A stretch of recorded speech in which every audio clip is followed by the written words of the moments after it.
ఒక సాధారణ నేత కార్మికుడు ఉదయం ఇంటి నుంచి బయటకు వెళ్ళాడు, కానీ తిరిగి ఇంటికి రాలేదు.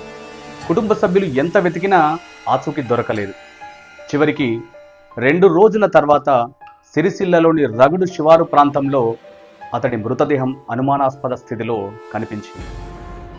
ఇది ఆత్మహత్య లేక ఎవరైనా కావాలనే హత్య చేసి ఆత్మహత్యగా చిత్రీకరించారా? ఇక్కడే అసలు ట్విస్ట్ మొదలైంది. ఒక చిన్న కాగితం, ఆ కాగితంపై కొన్ని మాటలు, ఆ మాటలు వెనుక మరో కథ, మరియు పోలీసులకు అనుమానం కలిగించిన ఒక కీలక ప్రశ్న. చనిపోయిన వ్యక్తి రాయలేని నోట్ అతడి జేబులోకి ఎలా వచ్చింది? ఈ ఒక్క ప్రశ్న సిరిసిల్లలో జరిగిన ఈ కేసును మరో మలుపు తిప్పింది.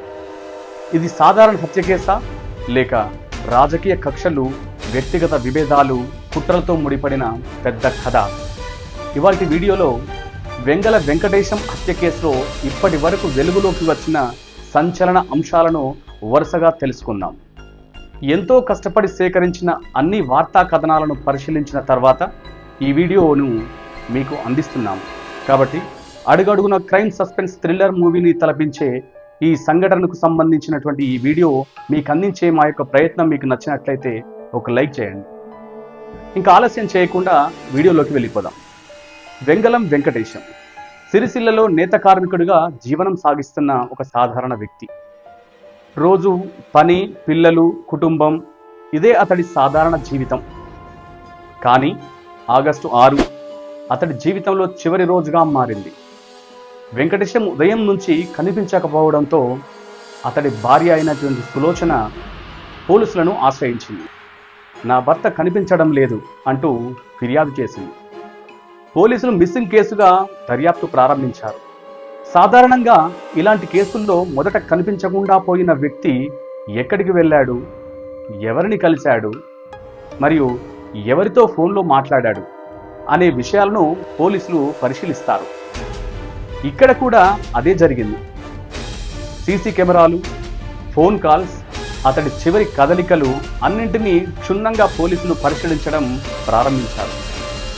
అప్పుడు ఒక వ్యక్తి పోలీసుల దృష్టిలోకి వచ్చాడు. అతడే వెంకటేశం పనిచేసేటువంటి కంపెనీ యజమాని కుసుమ గణేష్. పోలీసుల దర్యాప్తు ప్రకారం వెంకటేశం కనిపించకుండా పోయిన రోజే అతడితో కలిసి గణేష్ తిరిగినట్లు గుర్తించారు. ఇక్కడి నుంచే పోలీసుల అనుమానాలు బలపడినట్లు తెలుస్తుంది. గణేష్ను అదుపులోకి తీసుకొని విచారించగా వెంకటేశం తన వద్ద పనిచేసేవాడని చెప్పినట్లు పోలీసులు వెల్లడించారు. అయితే వెంకటేశం తరచూ పనికి గైర్హాజరు అవుతుండేవాడని, అతడిని పనిలో నుంచి తీసివేస్తే వెంకటేశం భార్య అయినటువంటి సులోచన వచ్చి కంపెనీ వద్ద గొడవ చేసేదని, ఈ కారణంగానే వెంకటేశంను ఎలాగైనా వదిలించుకోవాలని భావించినట్లు దర్యాప్తులో గణేష్ చెప్పినట్లు పోలీసులు వెల్లడించారు. ఇక్కడే ఈ కేసులో మరో పేరు కూడా తెరపైకి వచ్చింది. ఆ పేరే మార్గం లక్ష్మణ్. పోలీసుల ప్రకారం వెంకటేశాన్ని హత్య చేయాలనే ప్రణాళికలో గణేష్తో పాటు లక్ష్మణ్ పాత్ర కూడా ఉన్నట్లు దర్యాప్తులో తేలింది. అయితే ఇది కేవలం వ్యక్తిగత కక్షేనా, లేక దీని వెనుక మరేదైనా ఉద్దేశం ఉందా అనే ప్రశ్నలు ఇక్కడి నుంచే మొదలయ్యాయి. పోలీసుల కథనం ప్రకారం హత్యకు ఉపయోగించేందుకు ఒక విష పదార్థాన్ని ఎంపిక చేసినట్లు ఆరోపణలు ఉన్నాయి. బట్టల డైయింగ్లో ఉపయోగించే నైట్రాస్ పొడిని మద్యంలో కలిపి వెంకటేశానికి ఇవ్వాలని నిందితులు ప్లాన్ చేసినట్లు పోలీసులు వెల్లడించారు. అందుకోసం ఎంసీ విస్కీ క్వార్టర్ బాటిల్లో ఆ పొడిని కలిపినట్లు దర్యాప్తులో వెల్లడైనట్లు సమాచారం. ఆగస్టు 6 గణేష్ వెంకటేశానికి ఫోన్ చేశాడు. మద్యం తాగడానికి రా అంటూ పిలిచాడు. వెంకటేశం అతడిని నమ్మాడు. ఇద్దరు రగడు శివారు ప్రాంతానికి వెళ్ళారు. ఆ తర్వాత పోలీసుల ప్రకారం నైట్రాస్ కలిపినటువంటి మద్యాన్ని వెంకటేశంతో తాగించారు. కొద్దిసేపటికే వెంకటేశం కింద పడిపోయాడు. అతను చనిపోయాడని భావించిన గణేష్ అక్కడి నుంచి వెళ్ళిపోయినట్లు పోలీసులు చెబుతున్నారు. కానీ ఇక్కడితో కథ ముగియలేదు. అసలు కథ ఇక్కడి నుంచే మొదలైంది. ఒక వ్యక్తిని హత్య చేశారనుకుందాం. తర్వాత పోలీసులకు విషయం తెలిసిపోతే నేరం బయటపడే అవకాశం ఉంటుంది. అందుకే హత్యను ఆత్మహత్యగా చిత్రీకరిస్తే పోలీసుల దృష్టి మరో వ్యక్తి వైపు మళ్ళే అవకాశం ఉంటుంది. వెంకటేశం కేసులో కూడా ఇలాంటి ప్రయత్నం జరిగిందని పోలీసులు వెల్లడించినట్లు వార్తా కథనం చెబుతోంది. ఇందుకు కారణం వెంకటేష్ గతంలో ఇచ్చిన ఒక ఫిర్యాదు.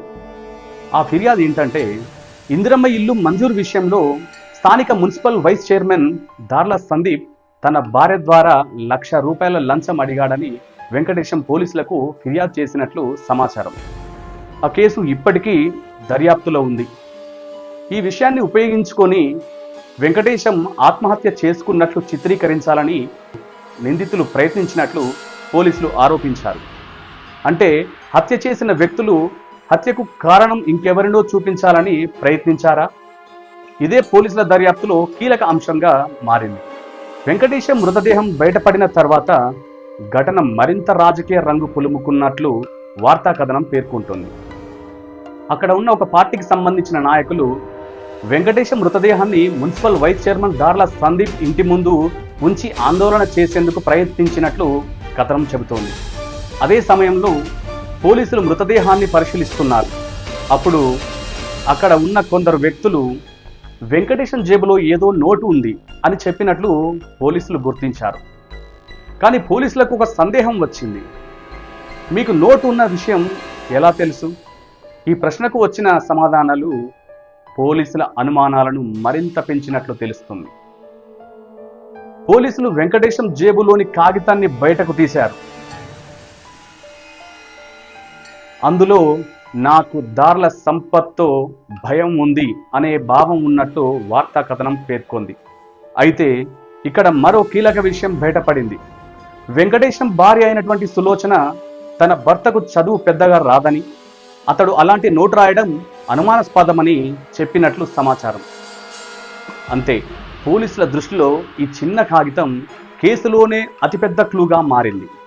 పోలీసుల దర్యాప్తు ప్రకారం ఆత్మహత్య నోట్గా చిత్రీకరించేందుకు ఉపయోగించిన ఆ కాగితం వెంకటేశం రాసింది కాదని అనుమానం వచ్చింది.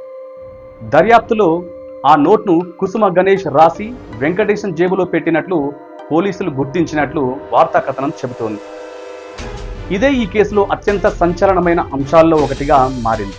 విషం కలిపిన మద్యం, మరోవైపు మృతదేహం, ఆపై ఆత్మహత్యగా నోట్, మరియు ఆ నోట్ ద్వారా మరో వ్యక్తిపై అనుమానం కలిగించే ప్రయత్నం జరిగిందన్న ఆరోపణలు అన్నింటినీ కలిపి చూస్తే పోలీసుల దృష్టిలో ఇది ముందుగా ప్రణాళిక వేసిన నేరంగా మారింది.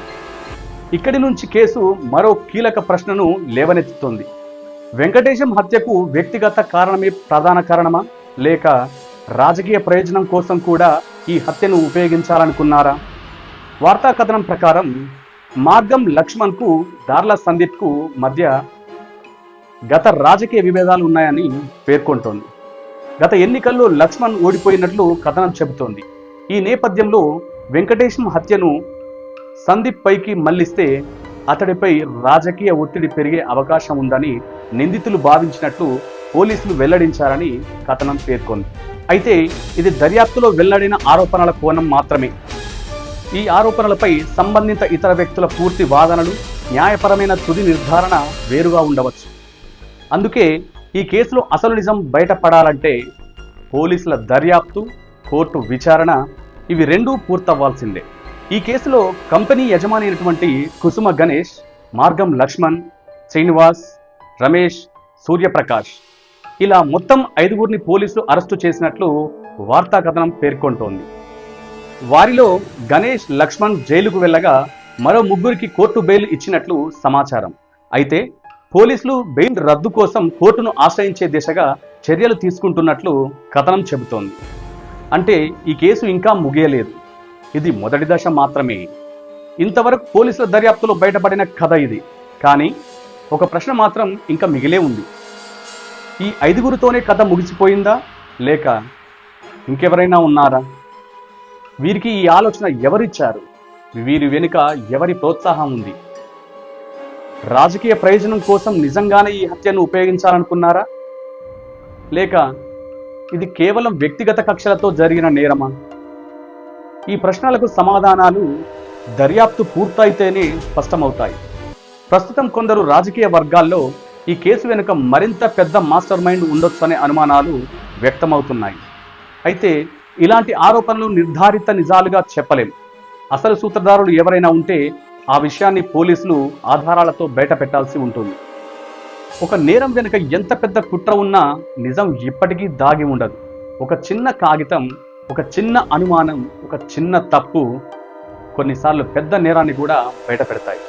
వెంకటేశం కేసులో కూడా ఒక చిన్న నోటు పోలీసుల దృష్టిని పూర్తిగా మార్చినట్లు కనిపిస్తుంది.